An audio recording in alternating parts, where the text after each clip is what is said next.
Starfield, the extended gameplay review. The Starfield Direct, if you will.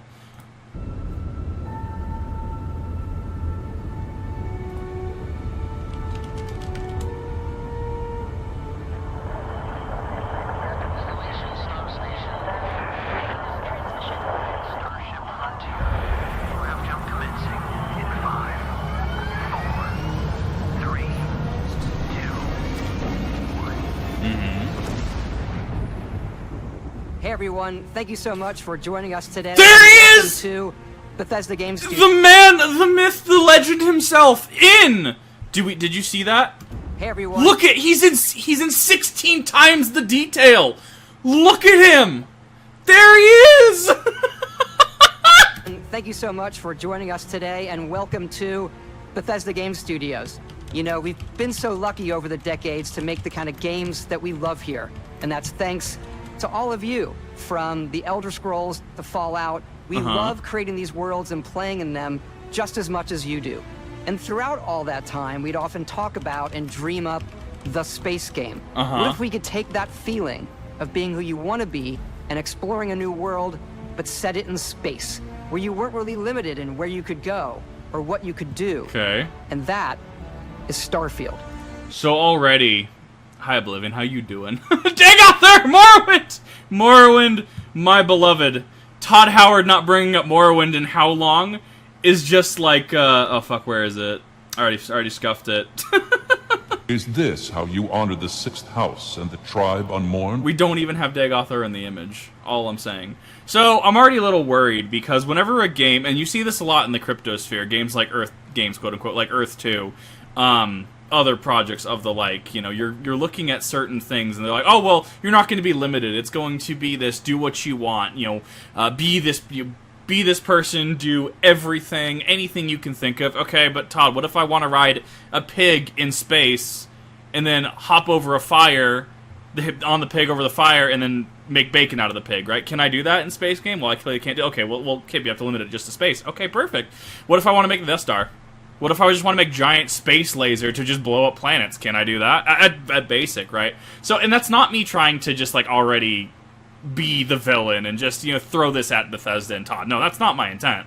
I think that being more broad and ambiguous is part of what led Fallout 76 to have the unfortunate marketing that it did have, as well as expectations being higher than the product we received. So it's tempering expectations by providing an accurate, this is what this is. You can be a space pirate. You can make a giant space laser. This is just No Man's Sky with no bugs just coming off stage. We'll see about that. If you can't eject people out of an airlock, I'm going to go mad. Exactly. What if you want to play Space Station 13 in this game, and you can't do that? So the point, bringing it back to the focal point of the argument, is that temper your marketing to your audience, and make sure your marketing is going to be, this is what the game is. Being broad and overly ambiguous can create false hype where none should exist. Obviously, we've come a long way since then with the games we've built, our technology, and all of us here in the studio. I like that we only got... Did anyone else notice the Fallout 76 cover? A long way since then with the games we've built. We only get half the cover of Fallout 76!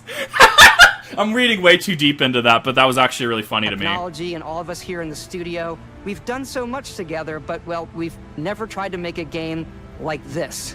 Today, you'll get to hear from many on the team and see so much of what we think makes our game special. So, let's jump in and take a look.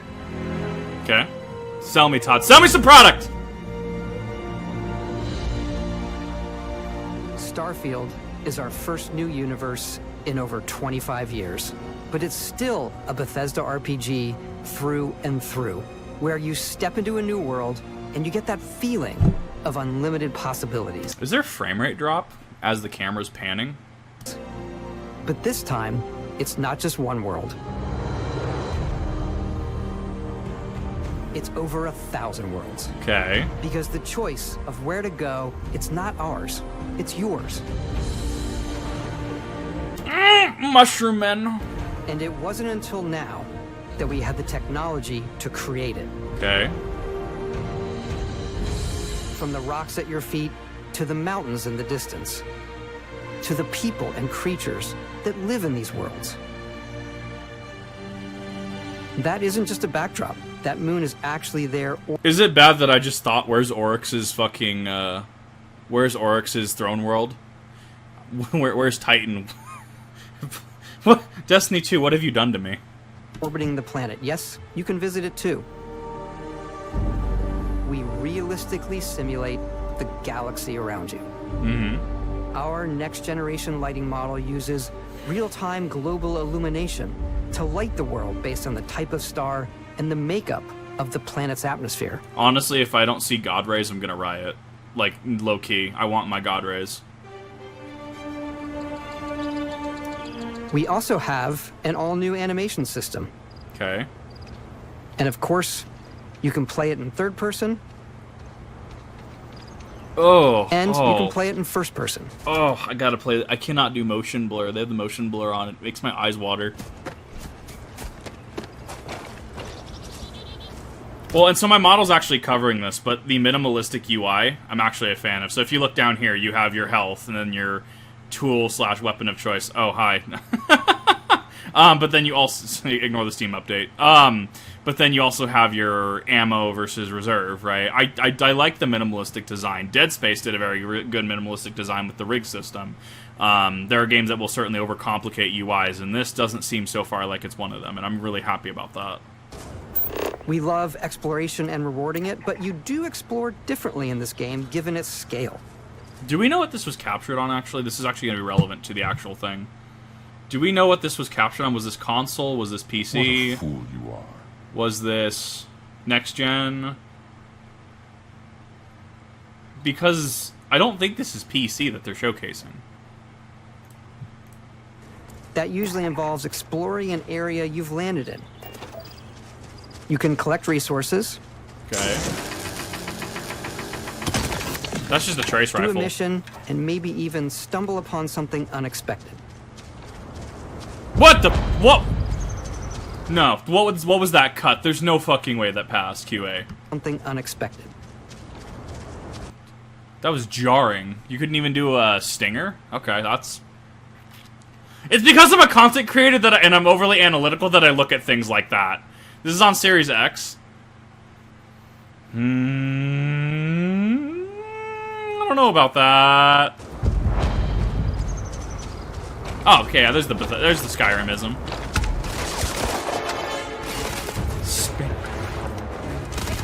Spacer Punk.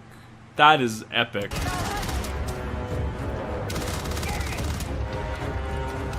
So it's got a P90 mag, but the ammo count's on the mag?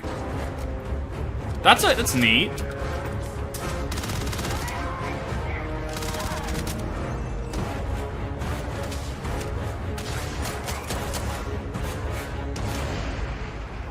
You know, I know some people might shit on that, but I actually really like that because, if anything, the ragdolls make it better.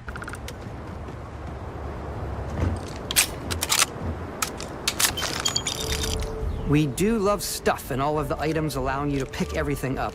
And you can view all that in your data menu. Uh-huh. This is the hub for everything you're doing, from your skills to your ship, your missions, and your inventory. We love to pack a ton of detail in every object. 16 times the detail! From all of your weapons, to spacesuits, to food. We just obsess over the details, and food. We obsess over food. I kind of like the modeling on that. The modeler did a really good job. When you're done exploring, you can walk back or fast travel to your ship. We have companions and crew you can take with you. I left Vasco here back at my ship. Welcome back, Captain Howard. And Okay. he can even say your name.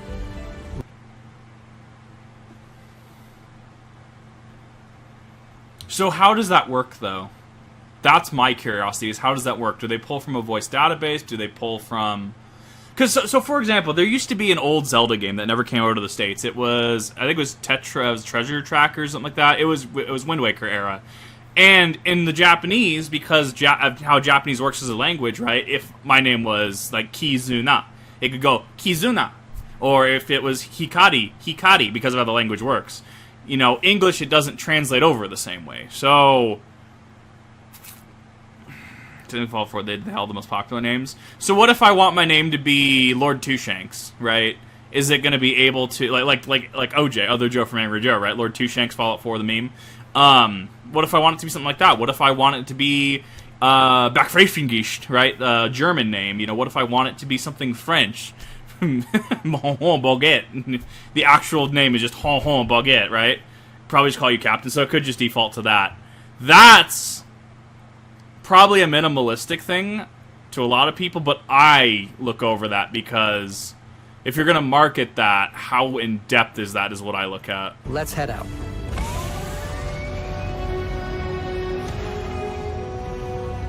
It could be TTS as well. Our mission was to convey the wonder and majesty of space exploration, to evoke the romance of the golden age of early spaceflight.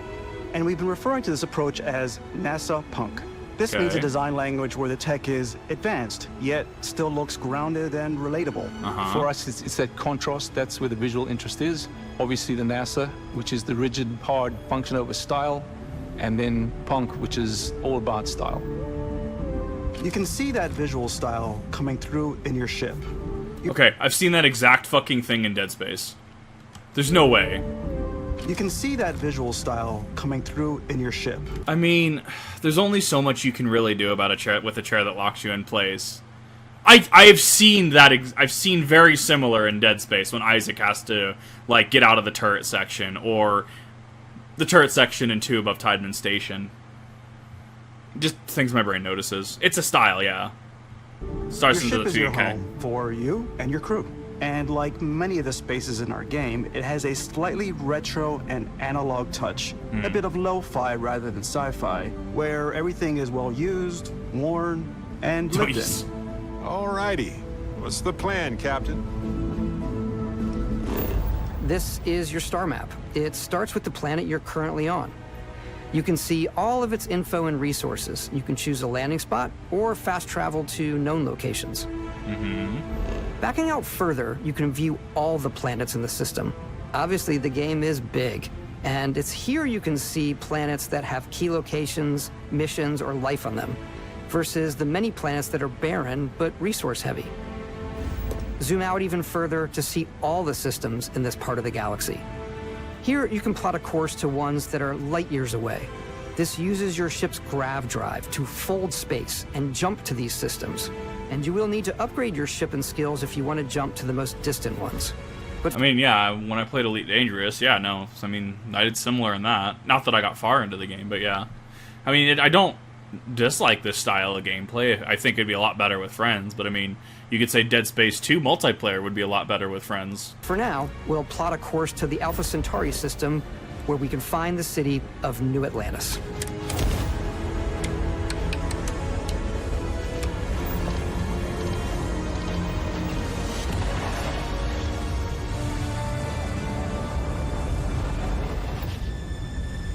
Welcome to UC Space.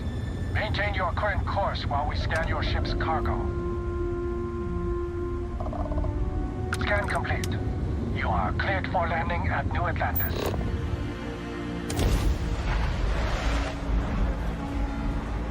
So this is probably a story segment. Like, this is probably an early game story segment to get to New Atlantis.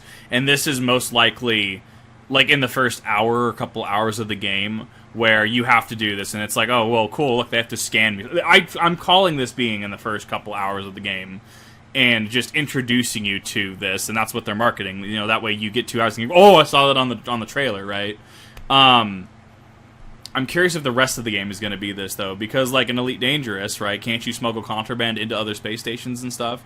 You know, what if I just want to be a pirate, right? What if I just want to smuggle death sticks or equivalent into into New Atlantis, right? Are we going to be able to go back, and is that going to be still the same thing? Is it going to be another check? Is it going to modify? Is it going to change?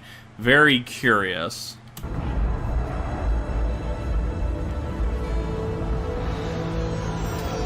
As soon as you land in a city like New Atlantis, your eyes are guided upwards to just these boundless, vast buildings. It's the biggest city we've ever made, not just in size, but also in the amount of custom art, crowds, and quests. I'm already imagining the Angry Joe video, the Angry Joe reaction to this, where he's just gonna be ranting as, like, an NPC is walking into a wall. I'm already imagining it. In regards to the contraband thing, yes, it is a Bethesda game, right? There's the Morrowind thing where you can, in a split second after maxing out your IQ or something, or intelligence, right? You can just craft, like, several thousand potions in a fucking nanosecond, right? Like, I'm imagining an exploit here where it's like, it'll like cap at a certain like contraband number, or it'll data underflow, so your ship could be full to the brim with stuff, but since it data overflowed and now it reset its value to 0, your entire contraband is nothing. I'm very curious how players are going to break it, because Bethesda can give us something like this, don't get me wrong. How many times have we broken it though throughout the years?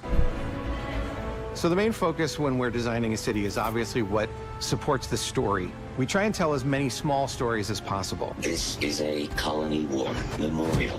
It's a few moments of gameplay that make the space feel like it's full of real characters that are going about their day-to-day lives. This is 30 FPS, this has to be. That's what's probably fucking with me.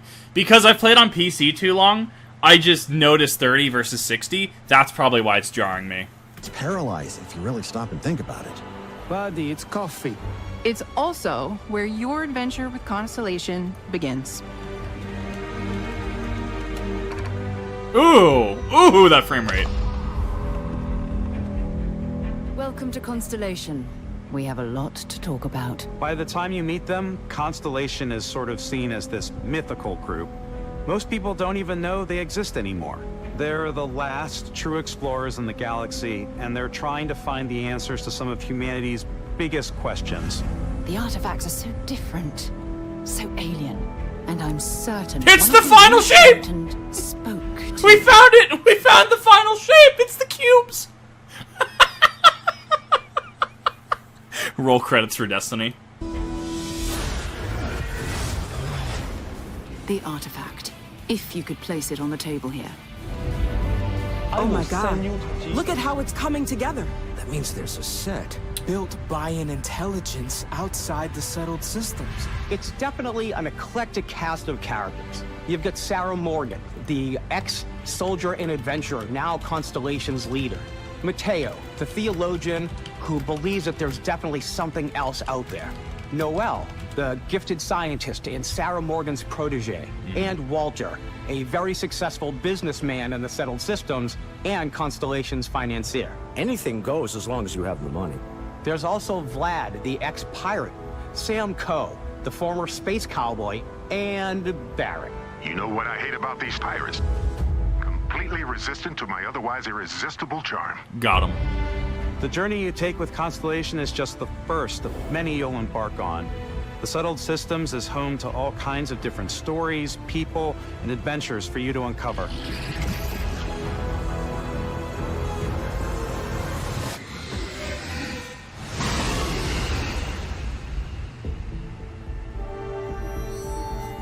The United Colonies is where you'll find New Atlantis, the first major human settlement in space. The people who live here value law, discipline, and the legacy of humanity. They consider themselves the true children of Earth. You ever think of joining up with the Vanguard? Help the United Colonies, even get your UC citizenship? New Atlantis isn't the only city within the United Colonies. The city of Sidonia on Mars... Okay, that's the best goddamn thing I've seen in this entire trailer, actually. ...isn't the only city within the United Colonies. Look at him! I love him! When do we get a plush of him? Colonies. The city of Sidonia on Mars, to this day, serves as the largest mining facility for the United Colonies. Yeah, I saw that, Kiwi. I heard Vanguard, and I was like, Zavala? What?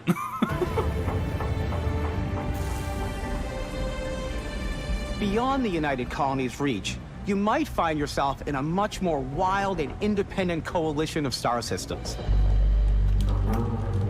This is Freestar Collective Space. The capital of the Freestar Collective is Aquila City. Spice. The Stone Root Inn is an Aquila City fixture. Ranger. I'm just seeing Destiny at this point. What is wrong with me? I thought that was an Ahamkara skull. Is an Aquila City fixture. I thought that was a fucking Cabal war beast. ranger relies on judgment and intuition to do what's best for the people. There's the and Dredgen-Yor in the Last Wish, or not Last Wish, the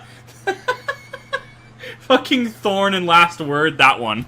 Neon started out as a fishing platform, but is now known throughout the settled systems as a pleasure city, where almost anything goes. Oh, I'm gonna hold you to that. I'm gonna hold you to that. If you've got morality issues, this definitely isn't the job for you. Wait, was that Leisure Suit fucking Larry?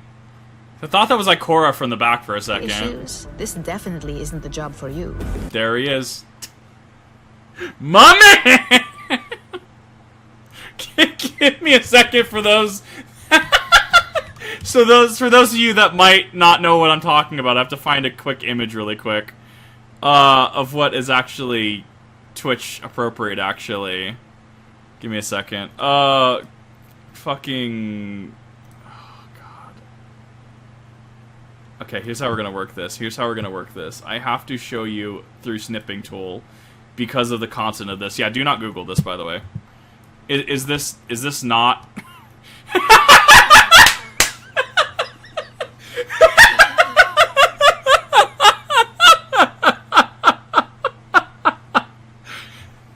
Am I wrong, chat? Am I wrong, though?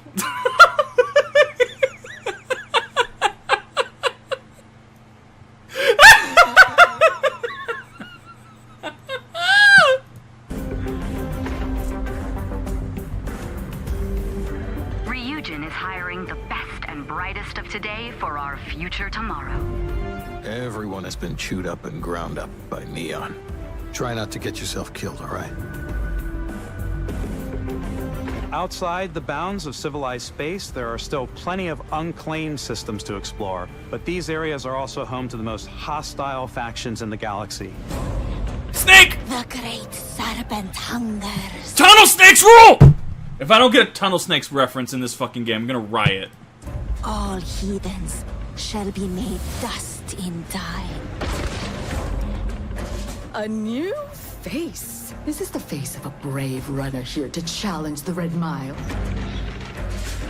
They think the As opposed to the Green Mile? Question mark. galaxy is theirs. They are wrong. Hey, It Drifter! belongs to the Crimson Fleet. It always has. How you doing, Drifter? In Starfield, we're pushing our cities and settlements further than we ever have before. It's all there, waiting for you. A slice of humanity's future. So, ready to get out there? Throughout the galaxy, there are so many things to see and stories to experience.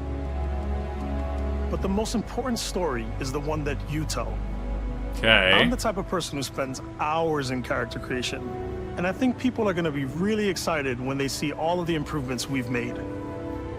One of the biggest overhauls was done through our character generation system. We scanned a wide range of faces from different age groups and ethnicities. And by mixing and matching out that data, we were able to create highly detailed and diverse characters. We use that exact system to create all of the characters and NPCs you're going to see in the game. So any character you see almost always is a character you could make yourself. Mm-hmm. Hey, come on.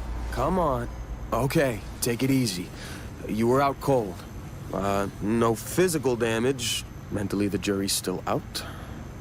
These space marines, if you will. You know who you are? New recruit for Argos Extractors? Ring any bells? No. Any of this look familiar?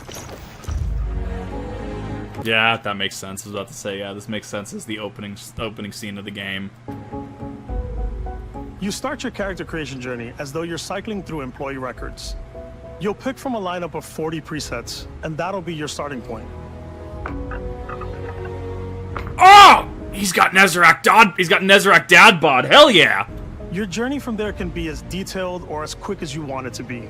This new system has more to offer than ever before. It's also the simplest character generation system we've ever had. We let the player get as close as possible to make whatever they want, with the very... Look at the beard physics. That's a little weird. It almost looks like it's a texture that's just drawn on and or applied to the skin. Like, the hair up there looks fine, and you can even, you see the individual strands, etc. The facial hair is the one that's fucking with me. Just we ever had. We let the player get as close as possible to make whatever they want. With the various facial morphs you can blend together, the dermesthetic and makeup, blemishes, scars, piercings, teeth settings. It's a lot, but I think it's the most fun to use. Character creation is more than just how you look. This is also where you start to decide who you want to be. That's where backgrounds come in. Backgrounds give you a bit of backstory and start you out with 3 basic skills. From chef to Wait, was that a Kiwi? Give you a bit of backstory and start you out with Kiwi's in the game, confirmed. 3 basic skills. Right there on the left, there he is. Why didn't you tell us you were in Starfield, Kiwi? From chef to Dusty. You know, the crew still has a betting pool about which restaurant critic you must have crossed to wind up here. What's great about backgrounds is you never know when yours is going to come in handy. You could be in the middle of a fancy restaurant talking to some guy, and suddenly you learn he needs a beast hunter to help track down a monster. Fine. I probably should stick to professionals anyway, given what happened the last time. We're also giving you the option to customize your build even further by letting you pick up to 3 traits. Traits are completely optional, and they come with their own advantages and disadvantages. Wait, what was introvert? What is Traits are that? completely optional, and they come with their own... Kid stuff, your parents are alive and well, you can visit them at their home, you automatically send 2% of your credits to them every week. Oh my god! That's extortion! Advantages. You really need your alone time. Exerting yourself uses less oxygen when adventuring alone, but more when adventuring with other human companions. Can't be combined with extrovert. I kind of like that, though. However, there is going to be, and this is what happened at old Pokemon, right? How old Pokemon prior to the mints, I say old is relative, right?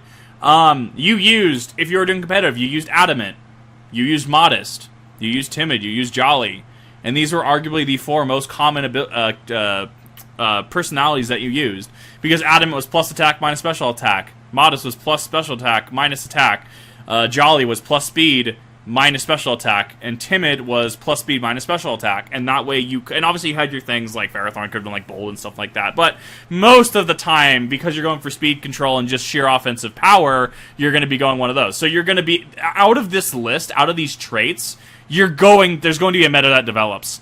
There's, yes, the flavor aspect of it, like, oh, well, I just want a shy Gardevoir, or I want a bashful Hatterene, right? But if it fucks with the stats... suddenly becomes suboptimal, and that's my worry whenever a game does introduce a system like this, is that a meta will develop, and you lose out on these flavor points in regards to min-max your character, right? That's my concern. But that being said, that is, that is a subjective thing. Some people might like it, some people might see it as a challenge, like, oh yeah, I'm an introvert, it makes sense that if I'm doing things with other people, I'm going to hyperventilate a lot more, or... XYZ. It makes... I can see where people would like that. Me, personally, I think it's a mixed bag until the system shows what it can do, as well as how detrimental or beneficial the buffs can be given by these. Who cares meant for more role-playing? But that's the thing, HJ. Like, people like me do care. So, like, I'm a min-maxer. It's why Destiny was a game that I both love and hate. If I look at this... and I see, let's say, Taskmaster, right? Say it gives me a 1% EXP boost. Fucking gonna do a 1% EXP boost. Because that's 1% every single time I get levels, which actually speeds it up a lot more. So you ask who cares? I care about it, because in terms of balancing, if it's incremental, sure, I can see it, it's fine, I see why people like it, I see why people dislike it, I'm kind of somewhere in the middle. But, if a meta develops, that's the issue. So say if these buffs aren't incremental, right? Say if these buffs are actually substantial, right? These buffs and nerfs are substantial.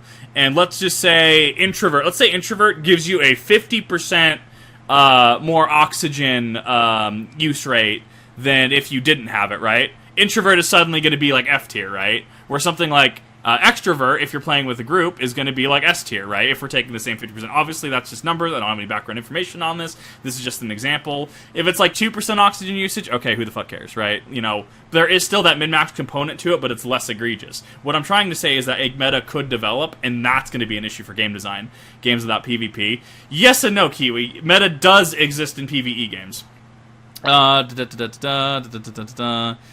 Pick extra interest, let the game roll. Right, yeah. Heavy meat single player game is a lie. Well, I mean, like Fallout, right? Can you not just pick the perks that just make you better at the game? Obviously, Fallout New Vegas, you're gonna pick Wild Wasteland perk, right? Honestly, like everyone I know picks Wild Wasteland. Doesn't necessarily do anything, no, it just makes the interactions funny. But if you wanted to min-max, I mean, you would take away Wild Wasteland, wouldn't you? That's a debate for another time, though. I could see this being neat. I just hope it doesn't evolve into a Pokemon situation where you have like 6 natures that are the best natures in the game, and then Mints got introduced, which kind of fixed it. And disadvantages. You could choose to meet your biggest fan. By Vectera! No! Oh, God damn it, why are you here? Thought I got rid of you. I got rid of you. I haven't seen your ass since Oblivion. Is it really you? He'll join your crew, and he'll give you gifts, if you're willing to put up with his constant commentary. I can't believe I get to stand near you, breathing the same air.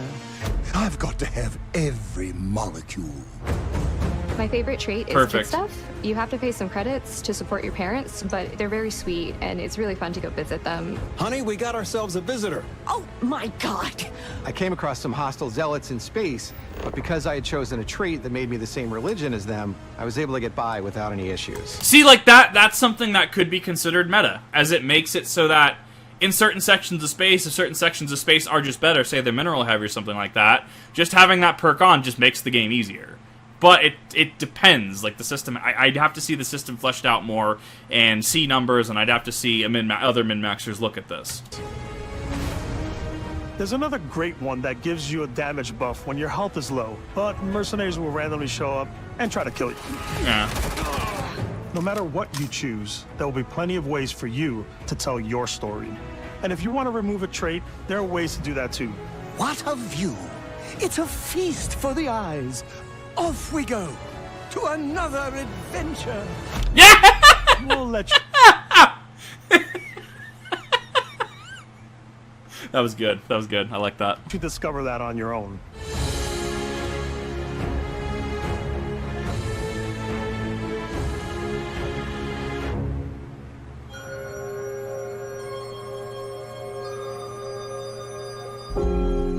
Once you've built the perfect character, that's when your journey can really begin.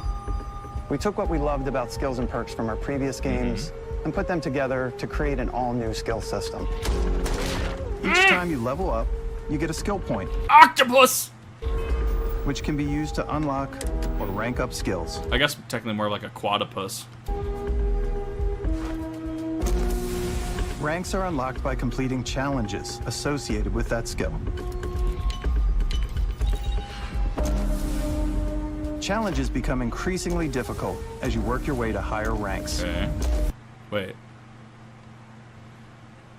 Rank 1's cool.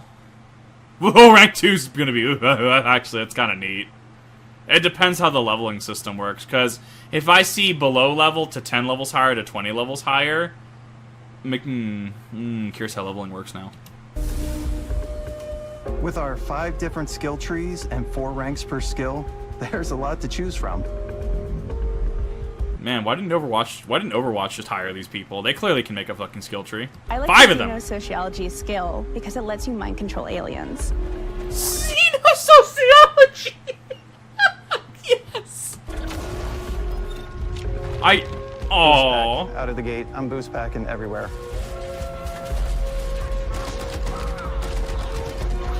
I like maxing out my physical tree so I can get neuro strikes and just punch my way through combat. Your average Titan player in Destiny.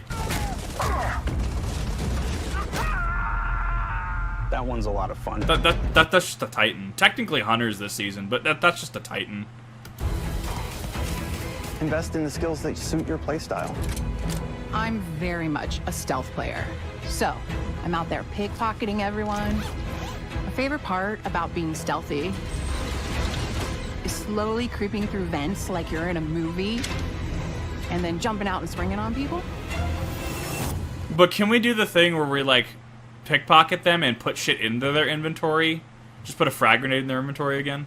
Whenever possible, I like to talk my way through situations. This area's off limits.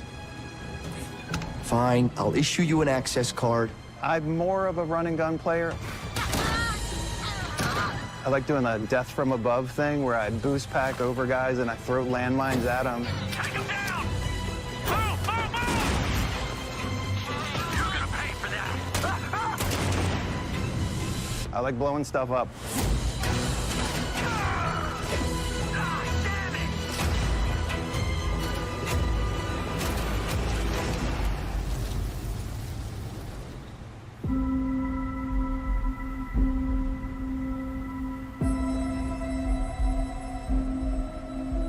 Exploration is a key aspect of all our games. In Starfield, there are full star systems with new life, resources, and adventures.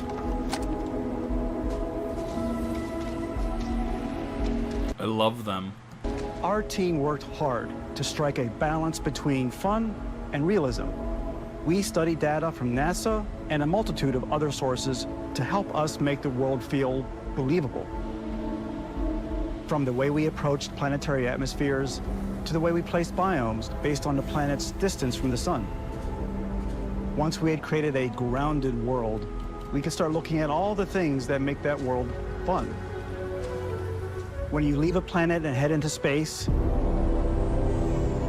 you'll be navigating asteroid fields, having chance meetings with interesting strangers, dogfighting in space, and exploring derelict ships.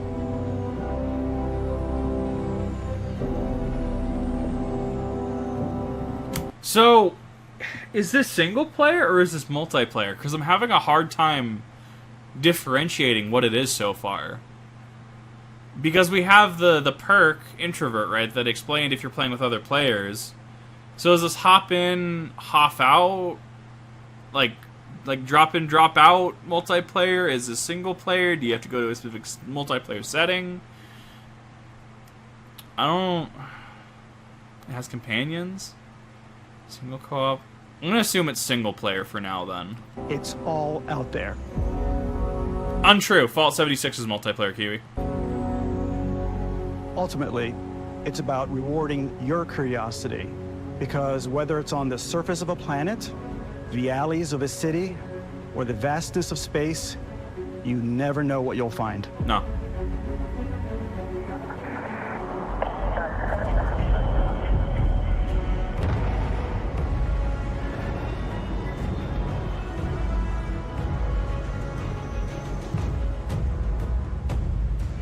Space exploration is possible thanks to your ship. Your ship is almost like having another character or home you can make all your own. I think you'll be blown away by the amount of stuff you can do. You can buy a ship. I'm sure you can find something you like. Customize and upgrade that ship. And hire a crew to keep it up and running. Sorry, did that man just have his fucking fist through the fucking... And hire a crew to keep it up and running. No, it's just the shadow. Thought I saw his hand clipping through the fucking panel. No, it's away from the panel. Up and running. And it all starts in spaceports.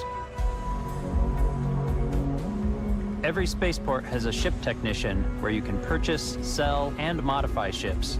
Anything I can help you with? Maybe you start off with a speedy fighter that's perfect for bounty hunting. Then you might round out your ship roster with a hulking space freighter to run cargo missions, or even do a little smuggling. For now, though, we're going to take our starting ship, the Frontier, and make some changes. You can customize and upgrade everything you see here. And you have 2 ways to do that.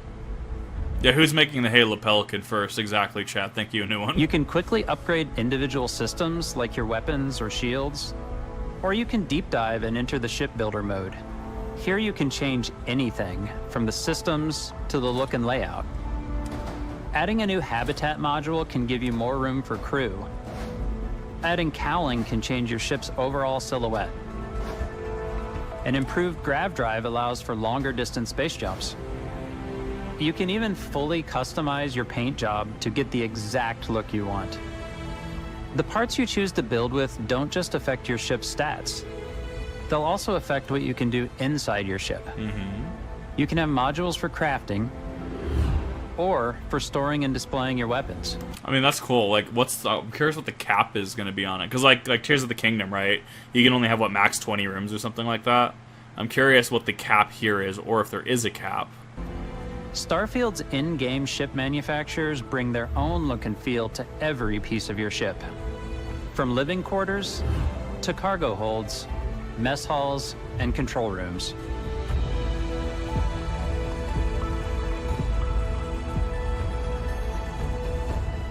Our modified Frontier is a practical ship, but with a little creativity, your ship can look like almost anything you want. It's a bit odd, but one of my favorite ways of customizing ships is... Is it bad that I looked at that whiteboard and I thought that was the Vault of Glass for a second? I thought that was the Atheon throne. It's a bit odd, but one of my favorite ways of customizing ships is I make them look like animals. Yeah, that's based. The HMS Platypus, as I called it. I love it. Where it had a giant tail to it. And we've done spiders, we've done mechs. So it's really I love it. Whatever your imagination is. And while you can build your home among the stars the way you want to, you're probably not the only person who will call your ship home. Ready to lift off when you are, Captain. Engines ready. The Frontier is fueled and ready, Captain. Some of the members of Constellation can join you on your journey. These companions can serve on your crew, and they'll always be there when you travel. We'll be traveling together until we either find an artifact or this lead runs dry. You know, every time I look at when they do these little interview segments, do they just like say, "Hey, we need you to do this interview bit for us off to the side here really quick," and they just take the employee into a hallway just away from like whatever they're working on, or like maybe they're about to go to lunch. Hey, remember I got to meet with you out in the hall really quick. We got to get this video out. I'm very curious if that's how that works. This can serve on your crew, and they'll always be there when you travel. We'll be traveling together until we either find an artifact or this lead runs dry. I love that man. That man is fucking a legend.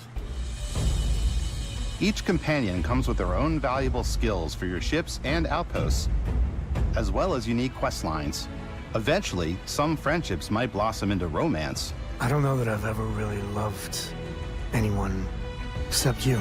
And if you're looking for a little extra help on your ship, you can always hire additional crew at spaceports. My bad. Got any room on your ship for someone like me? You'll also meet potential crew members out in the world. Still think there might be a spot for me on your ship?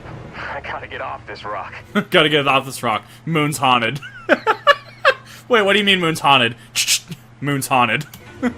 Assign crew to your ship or outposts, and their unique skills will affect how they run. And just like companions, most crew members can lend a hand in the field. Take Bosco, for instance. He's designed around the core basics of a NASA machine. Please avoid getting shot. You might die.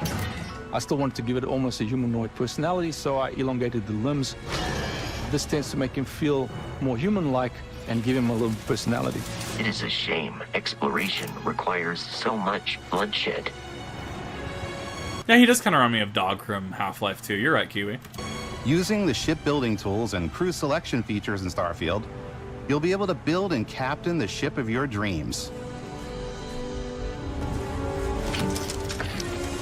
And now, let's take to the sky.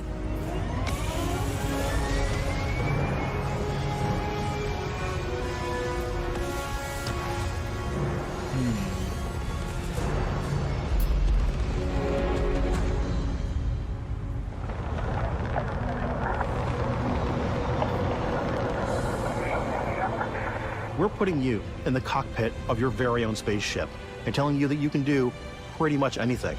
And that is really cool for us as developers.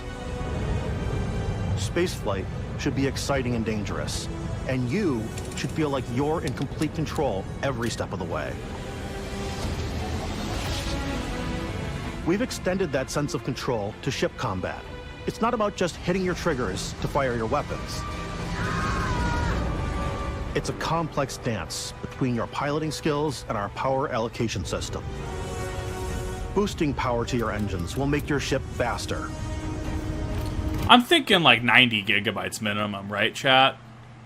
I'm thinking 90 gigabytes minimum for this game. I don't see it under 60. 125? Yeah, sounds about right.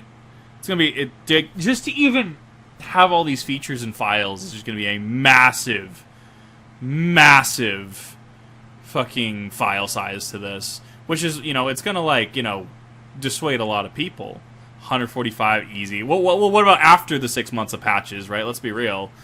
I'm thinking this passes 150 in the first 6 months. I'm thinking. I don't... On PC? Well, it's hard to say. I mean, if anything, I'm thinking that the modding community might have a field day with this, and that might actually do it. I think that we're gonna... okay. So far, I think projecting, we're going to see issues with quest flags. We're going to see issue with event flags. We're going to see issues with NPCs.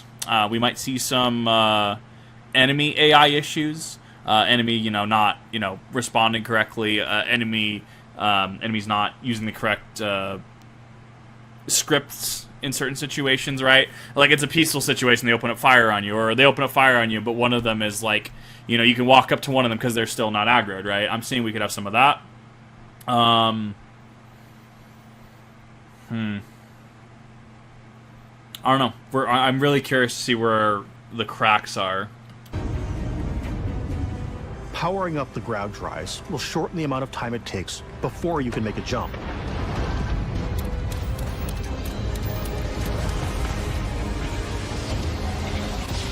And moving your power to your weapons and shields means you're ready for a fight. But if I could do anything, can I hyperspace ram somebody, Todd? You should always be on your toes because you're not alone out there.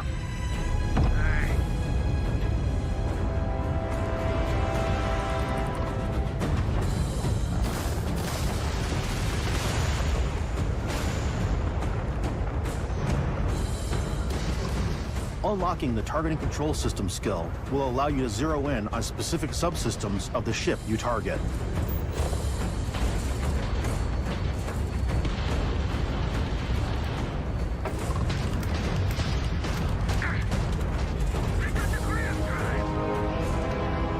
After destroying an enemy ship, you can loot the remains from your cockpit.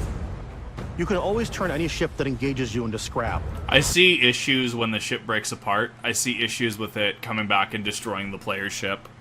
So, like, how it's here, right? Where something like that sheet could reasonably phase through just fine, just not have physics tied to it. Stuff like that could crash into your ship and blow it up. I could see that being a huge fucking stressor. Your cockpit. You can always turn any ship that engages you into scrap. But you can also take a more personal approach by docking with the enemy vessel and boarding their ship. Is that the Vault logo?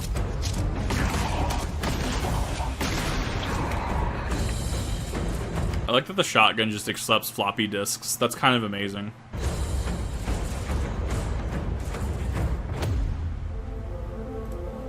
Once you've taken control of an enemy ship, it's yours.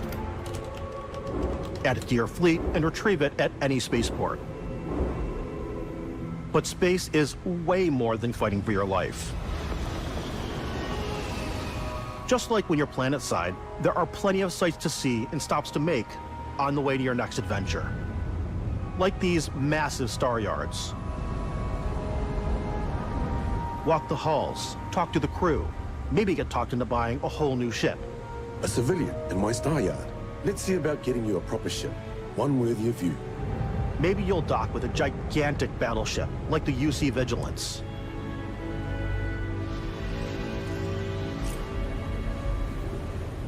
Or rub elbows with the galaxy's wealthy elite on a cruise ship fit for the stars.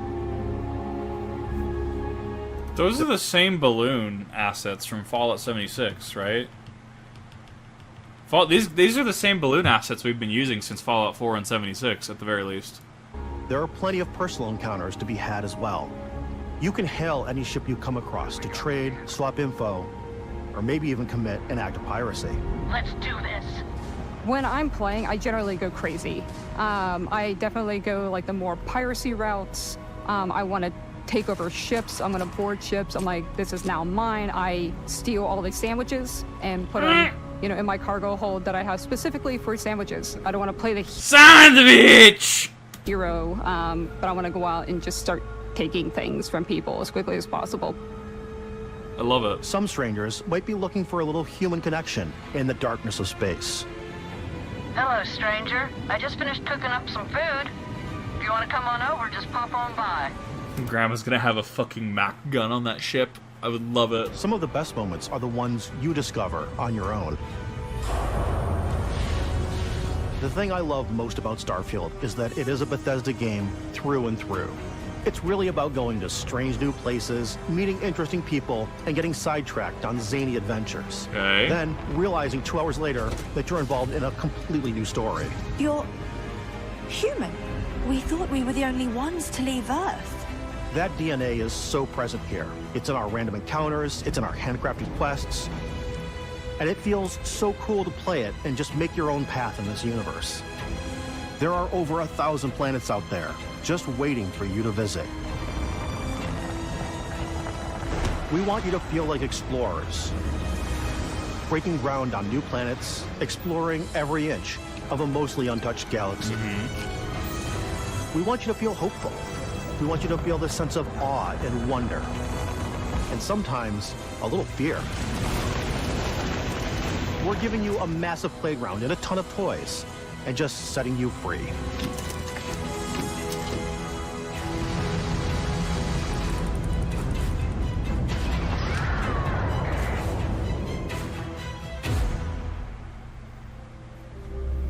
I mean, it's what gamers have needed so sorely the past few years is, here, have all these tools, have at it. Well, what's the way you play this? What's the correct answer? Yes. I mean, I like this in theory. I am cautiously optimistic, let's put it that way. Hey everybody, we were showing you so much stuff, but we thought we'd just take a little break and show you something a little bit different. Oh, it better be 16 times the detail, Todd. You know, we put so much detail into our game worlds, and we love the opportunity to bring that into the real world with our collector's editions. And for this game... Oh, yes, Todd, please. Please tell me about the collector's editions. Oh, God, I need to hear this. Come on, sell me some products. Yes, John, sell me some products. We've done a watch. It is the Constellation Explorer's Watch. This is the watch that you actually get in the game that acts as part of your HUD, where it's the compass and then environmental information. This is future Pip-Boy. It connects to your phone to give you notifications and other information, and we've also designed this really cool case that it comes with, Istvan. Yeah, we really took as much care and designed this case as we did the watch. Our attention to detail in the game totally translates to this. Inspired by the cases that the astronauts used during the Apollo era to bring back samples from the moon. It's got an intricate locking mechanism, authentic, heavy, comes with a Constellation patch, NATO strap, and the overall functionality and believability of this as something that would exist in the world, in the Starfield universe. Oh, and hey, take this. You'll find it very useful out there, and it even tells the time. We actually have something else. Now that we're part of Xbox, we get to work with the amazing people on the Xbox hardware team, and together we have created this custom limited edition Starfield controller. Son of a bitch, that actually looks cool. It's awesome. It is now, you know, our favorite controller. We love this because it's inspired by the actual controls of your spaceship. And not only that, we've created the first ever custom headset with Xbox. Is chat seriously just scheming and plotting and planning to just, like, make Kip Cult in why am I surprised, actually? Why am I surprised? Why am I surprised that that people in Kip's chat would hold everybody up in this game? And this is a perfect pairing with that controller. Sure, okay. Control, this is Constellation Starship Frontier. Ready to start on your signal. Steady till ready. I don't know. You don't have my. I have my Xbox Elite Series 2. I'm just waiting for Series 3. I can't. I like the back paddles too much.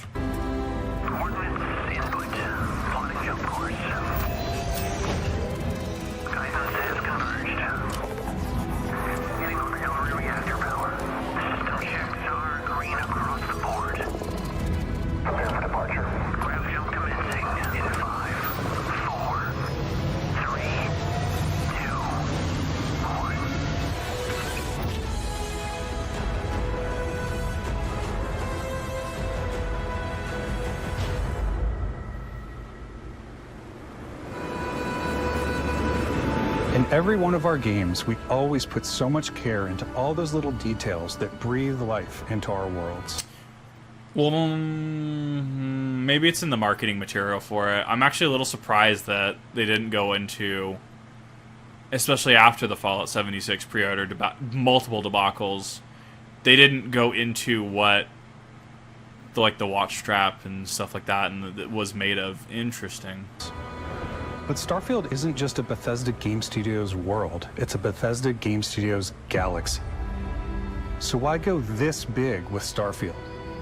Because we want to give you freedom on a galactic level. The freedom to experience both the exciting planets and the quiet ones.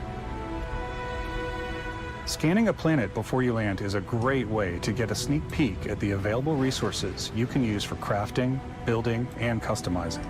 I think what's cool about this whole system that we generate the planet itself as a procedural content, but the hand. So they keep saying planets in a very, and I'm just kind of formulating in the back of my brain as far as is it going to be like Destiny planets or like Mass Effect 2 planets where sure you can go to Titan, you can go to the Omega Relay, right? You can go to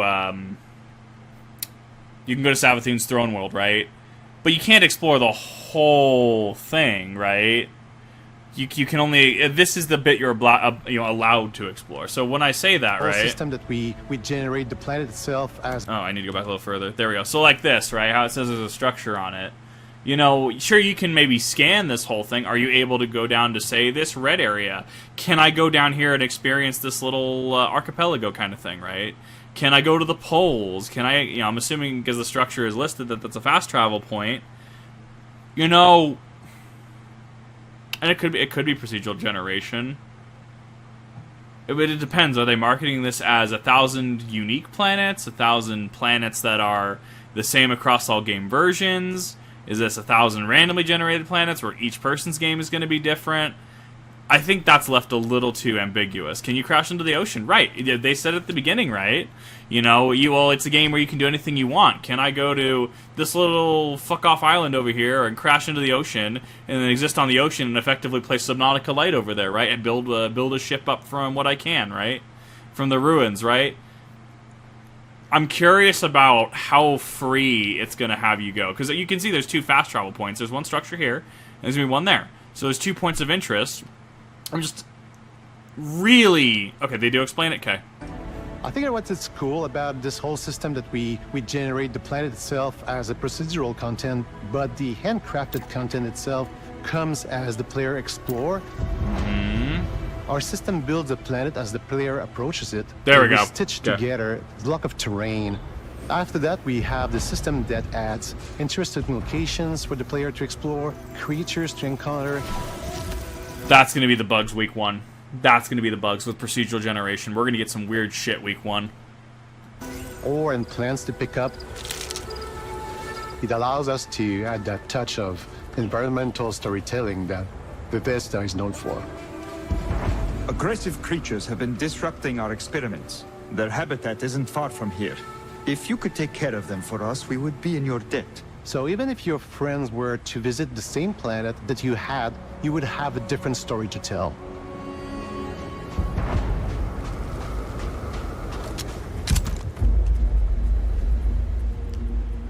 But I mean, we've been seeing similar back since Oblivion, where the bulk of the processing is done through computer procedural generation, right?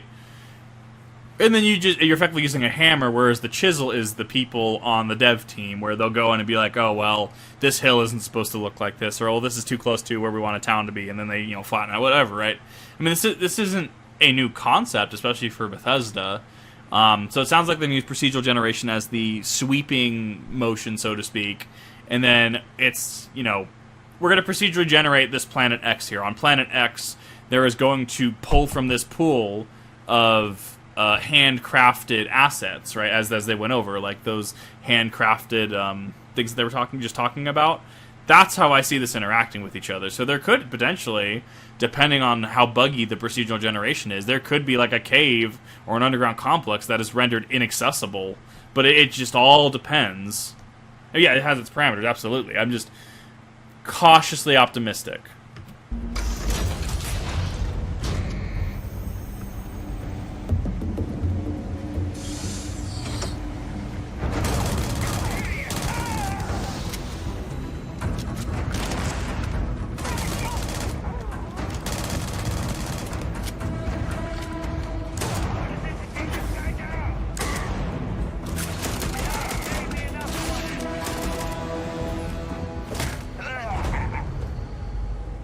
Ball!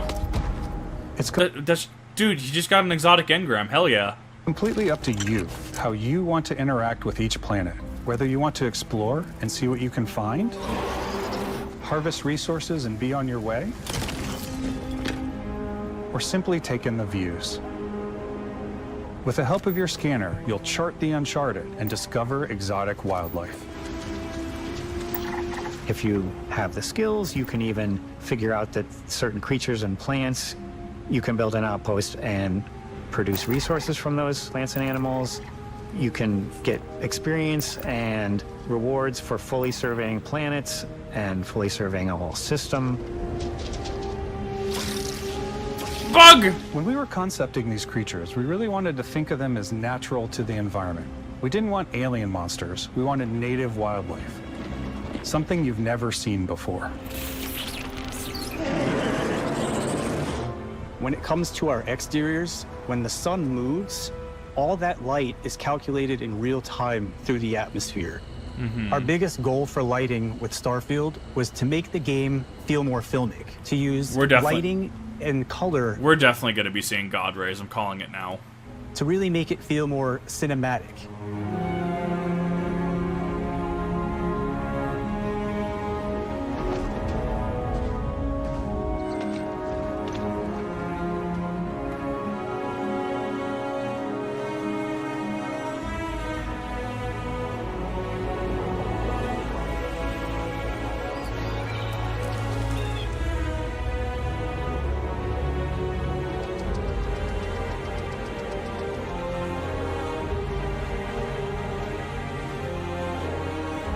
We could see rain and sandstorms also potentially start bogging certain people's frame rates.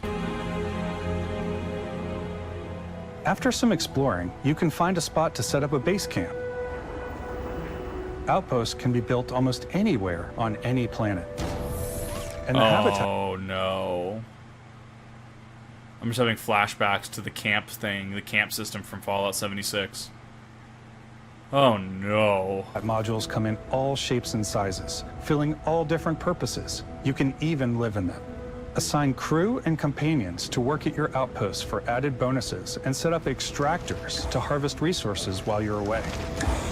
Something cool we have this time is we have a new fly cam where you can toggle between on-foot building, or you can now use a top-down isometric camera, which helps plan out larger parts of the outpost. I like this. And placing those larger halves, so that way you can really plan your structures and what the overall feel of your outpost is. And then when you're on your feet, you can really decorate and fine-tune things much easier.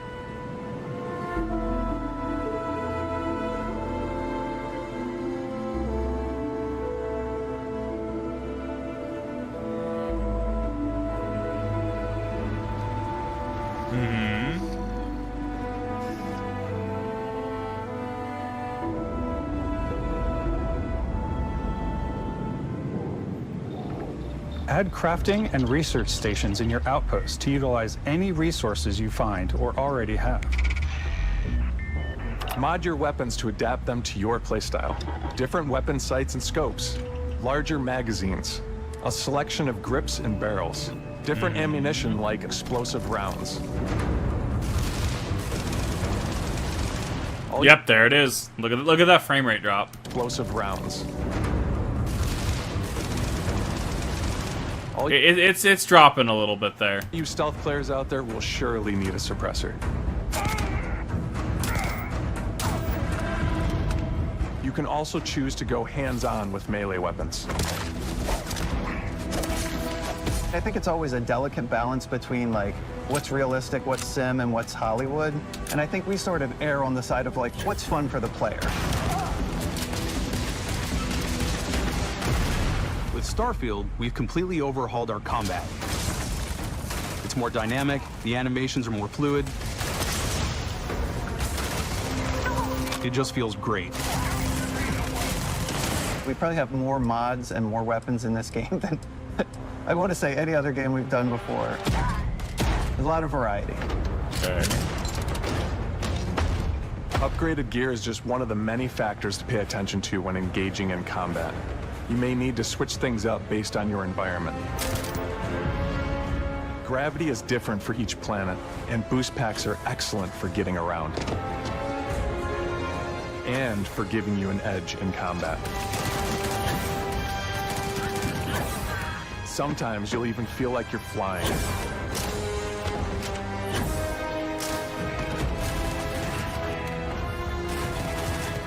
Zero-gravity environments pose a different challenge. Firing a ballistic weapon in zero-G will actually push you backwards. Energy weapons, on the other hand, offer a more stable shooting experience. We also have... And then where's the heavy weapon? Because you got your kinetic, you got your energy. Where's the heavy? Oh my god. Mag weapons. These are high-powered electromagnetic induction ballistic arrays. Each barrel has its own targeting laser and can dish out some serious damage. Oh, no, that's a really cool detail. They didn't have to go that hard, but they did.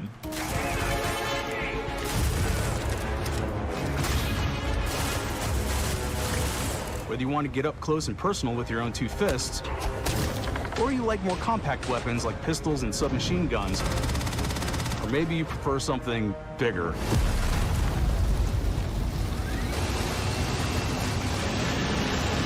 Starfield's got you covered. Why does he look like Ron Swanson, this absolute legend?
That was good.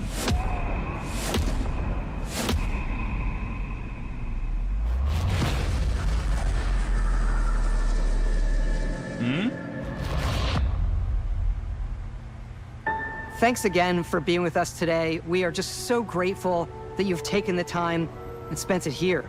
I know there was probably a lot to take in. There's a lot to the game, even more than we could show here. You know, as we play it, we're always sharing these unique and special moments that only a game like this can bring. When I think about what makes it special, it really is the people here. This game is a reflection of the incredible and passionate team that made it. All of them putting something special of themselves into it. So let's hear some of their favorite moments. I love the way that our final combination of all the new tech has come together to create some of the most beautiful sunsets and sunrises we've ever had in any of our games. I love the creatures, the exploration, every biome is different. The word that comes to mind is vast. I like to use our photo mode to take rock star photos. I just love that. More things need a photo and or theater mode. That constant feel of discovery and wow, I can't believe that there's more here. I'm most excited about our outpost building systems. My favorite part is every time you step out on a planet, it's a unique experience. Yeah. You spend all this time building your ship, and you see it on the landing pad. These things are gigantic. It's the kind of thing that you just can't get anywhere else. There's something about seeing a tower over in the distance and going, I know the gravity's low here. I think I can make that jump. My favorite part is biomes, spaceships, Audio design, planets. The day-night cycle, Those details matter to me. diplomacy, exploration, freedom, the ending. Vasco, obviously. I love the robot so much. The incredible amount of worlds we created. Sniper rifles, come on. Lever action, rocket launcher. Brain sprout. Love him. I love, but some people might find creepy. I don't know. I don't know. This man's based. He speaks the truth. Oh, that's right, Ben. The thing that I enjoy most about the game is the freedom to be who you want to be, do what you want to do. Wait, what was the new biggest line in marketing? It was it was similar to this, right? Like, was this not the exact same fucking thing or Freedom similar? to be who you want to be, do what you want to do. It's what you've come to expect from a Bethesda title, but on a much bigger scale.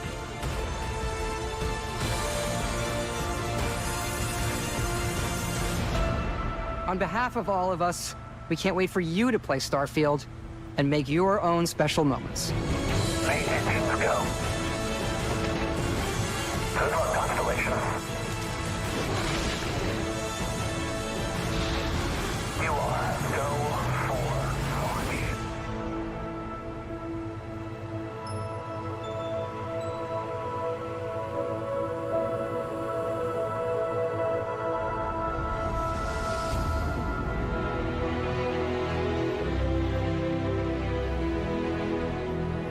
That's in 3 months.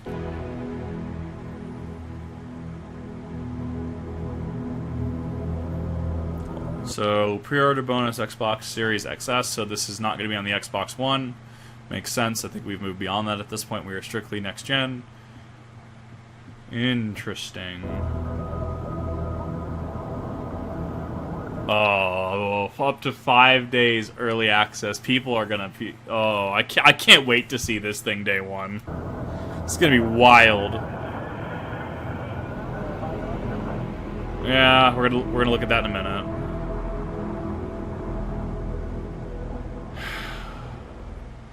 It's gonna be a wild one, isn't it? Okay.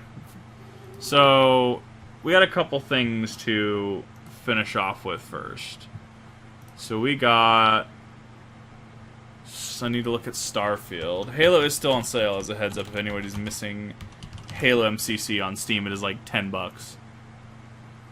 So if we go to Steam, go to Starfield, September 6th, so that is there. September 6th, 2023, approximately 2 months. Okay. Where are my requirements?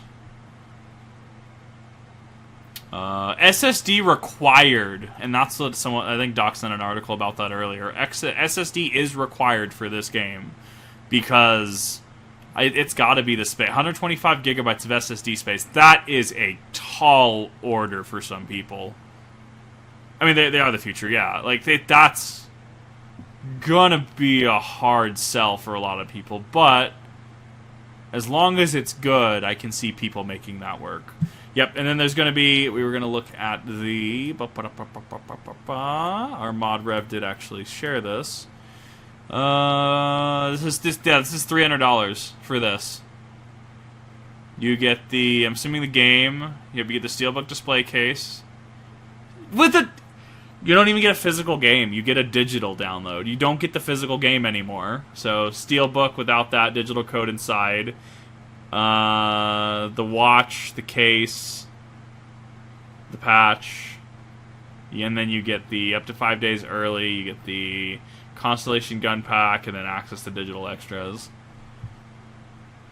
I don't know on this one. Thoughts? Okay, so I think this game is incredibly ambitious. I think that it's going to do a lot of things that some other games have done, but it is combining them in such a neat way. This game is very self-referential and referential to the mediums as a whole. You know, you definitely see some parallels between Stars, the other one I can't remember the name of, Elite Dangerous, No Man's Sky as well. You see parallels there with a lot of what they're doing. Combat, I see a lot of Halo Infinite. I see a lot of Destiny in it as well. Steelbook actually has the disc. No, it doesn't. Steelbook display case, digital game download. Unless I'm missing something there. I think it's incredibly ambitious. I want it to succeed. 125 gigabytes of SSD is not the worst if the game works. Now, going through what we know of Fallout 76, that becomes then the issue of, is this game going to work? I think it'll be functional. I don't see any big stopping bugs day one. I really don't. I think week one, you know, people might run into some progress gates, might run into some broken progress. I see that there can be, definitely some bugs in regards to pathing, in regards to generation. I see bugs potentially in regards to dialogue. There's another one that I was going to say. Oh, event flags and stuff, like triggers for events to happen. I want this game to be good. I want to clarify, I don't want this game to be bad. I actually really want this game to be good. Having experienced the Fallout 76 day-by-day, play-by-play, right? I have a hard time taking Bethesda at their word, if that makes sense. And that's not to shit on any of the devs, not to shit on Todd, it's not to shit on any of the people that have worked on this. That is due to past actions, I'm cautiously optimistic. I need to be shown that Starfield is going to be this S-tier quality game. A game that they are okay with this collector's edition charging $300 for. If they can prove that, that's perfectly fine. You know, it's putting itself on the pedestal that Tears of the Kingdom is, where Tears of the Kingdom charged $70, and a lot of people are writing it off as a Breath of the Wild DLC. Another situation entirely, moving on from that. But, at the very least, if I spend $300 on this, justify it. Justify my time. Give me a product that you're going to say. They haven't said what it's made out of either, and they probably learned that from the Fallout 76 situation. They haven't said what this is made out of. They have not said any of this. I'm potentially worried about security flaws as someone who used to work in fraud, right, in a financial institution, especially when you have to deal with people that are having keyloggers on the devices and stuff like that. I'm really worried about this. Not saying that it's going to be a keylogging device. I'm worried about hardware insecurities, if that makes sense. So we'll see. We'll see how this comes out. I mean, I want this to be a good game. I want people to have fun with it. I want this to be a good experience. I want Bethesda to be just top dog on this. I want them to have a game that everybody wants to play. Due to past actions, I do have to be cautious, though. And that's where I'll leave that at. If you watched on the React channel, I'm going to put this as an early upload. Thank you for watching. I hope you genuinely enjoyed this as much as I did.